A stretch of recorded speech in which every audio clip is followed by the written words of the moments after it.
নেপাল ম্যাচের আগে সেন্ট ভিনসেন্টে ঈদ উদযাপন করলো বাংলাদেশ দলের ক্রিকেটাররা। অনাড়ম্বর আয়োজনে ছোট পরিসরে ঈদের জামাতে অংশ নেন সাকিব, শান্ত, রিয়াদরা। এরপর সবাই ঈদের সাজে একসাথে নাস্তা করেন।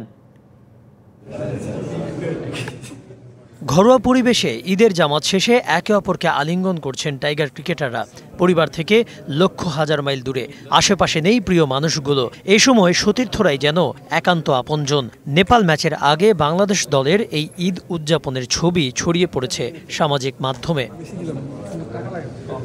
স্থানীয় এক ইমামকে টিম হোটেলে ডেকে নিয়ে সেখানেই ঈদের নামাজ পড়েছেন ক্রিকেটাররা। স্থানীয় মুসলিমদের দিয়েই দুপুরের বিশেষ খাবার রান্না করানো হয়েছে।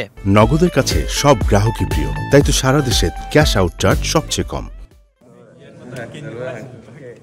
খেলার মধ্যে দূরদেশে ঈদ উদযাপন ক্রিকেটারদের জন্য নতুন কিছু নয়। বিশ্বকাপ মিশনে থাকাকালে ঈদ উদযাপনের অভিজ্ঞতাও আছে দলের অনেক সিনিয়র সদস্যের। তবে এবারের ঈদটা একেবারেই ভিন্ন।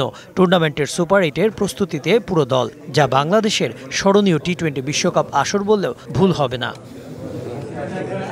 অথচ টুর্নামেন্ট শুরুর আগে এই দলটাই ছিল নানা সমালোচনার কেন্দ্রে। একের পর এক সিরিজে ভরাডুবি, টপ অর্ডারের অফ ফর্মের অভিযোগ এখনও আছে।